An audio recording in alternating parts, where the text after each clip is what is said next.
اور اس کو پھر جا کے وہاں پہ باہر آپ لے کے آئے کراچی، اور ڈیگ روڈ جو ہے وہاں کے اوپر آپ کی گاڑی کا ایمبولینس کا انجن خراب ہو گیا،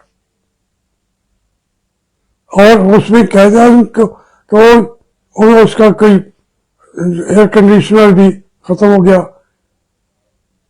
تو اس کے منہ سے مکھیاں چل رہی تھی،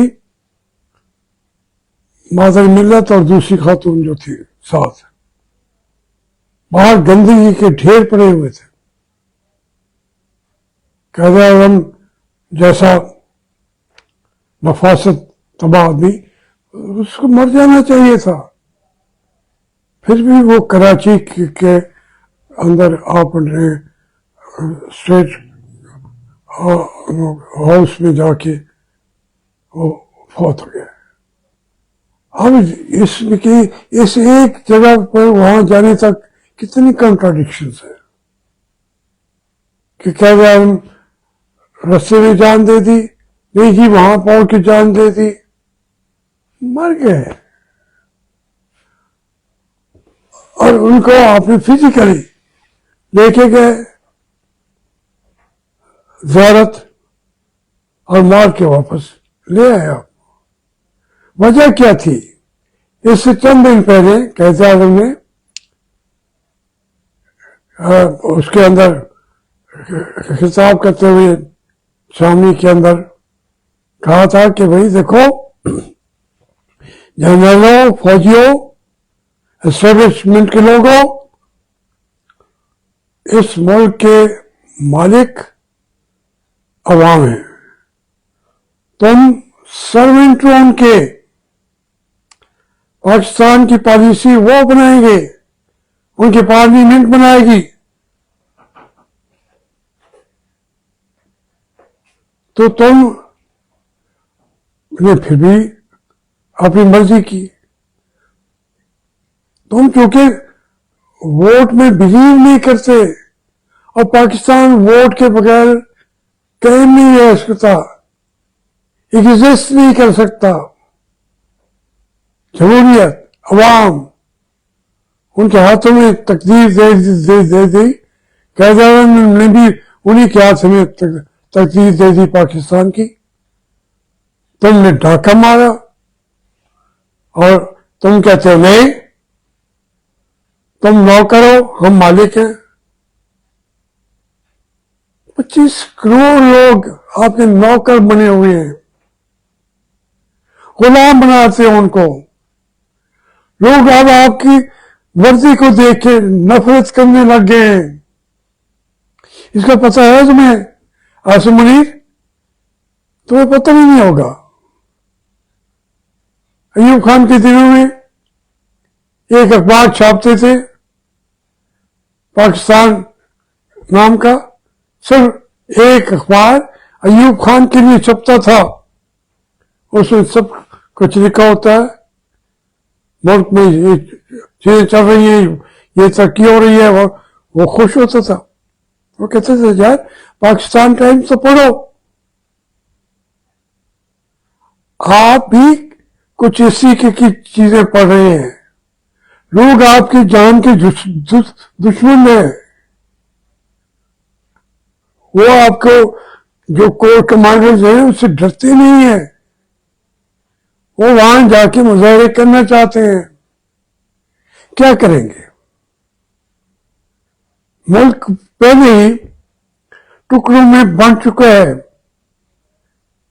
آج کشمیر میں مجھے تو بڑی دکھ بھی ہوا، افسوس بھی ہوا کہ میرے نواز شریف نے کہا کہ مجھے چوتھی دفعہ وزیر اعظم بنانا ہے تو کشمیر کا ہی بنا دو۔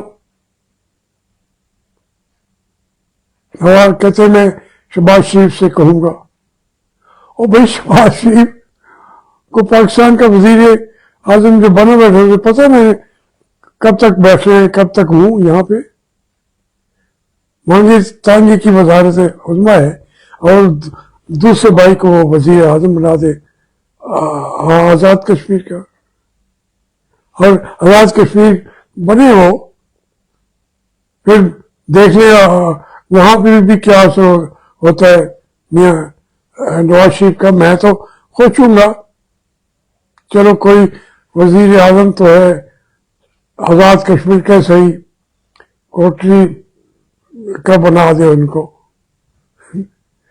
راولا کوٹ کا بنا دے ان کو, کہیں کا وزیر اعظم لکھ دے پھٹا, وہ خوش ہے. پھر ساتھ لکھو چوتھی بار.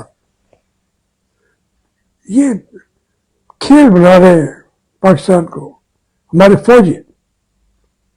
ان سے وعدہ کیوں کر کے آئے تھے لندن میں نواز شریف کو کہا کہ چوتھی دفعہ بنا دیں گے. میں تو دکھ بھی ہوتا ہے کہ اللہ کا وہ عذاب ہے. آپ زندگی کے سامنے اس نواز شریف کو بھی دیکھتے ہیں جو 2/3 میجارٹی لے کے ملک کا حاکم بنا بیٹھا تھا اور امیر المومنین بننا چاہتا تھا.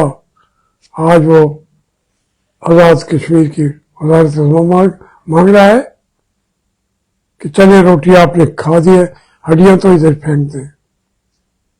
اتنا, اور ان کی یہ پوزیشن آنی تھی میاں نواز شریف کی.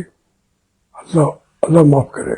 دیکھیں بات یہ ہے کہ یہ جو آپ جتنے بھی یہ لیڈر بنے پھرتے ہیں, جب آپ واضح کر کے عوام سے آتے ہیں کہ ہم آپ کی ترجمانی کریں گے, اور آپ وہاں جا کے ترجمان بن جاتے ہیں اسٹیبلشمنٹ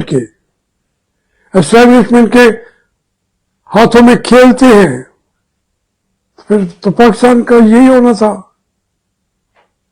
ایک اتنا بڑا ملک, نظریاتی مملکت, جو سب ملکوں سے پاکیزہ سرزمین, پاکستان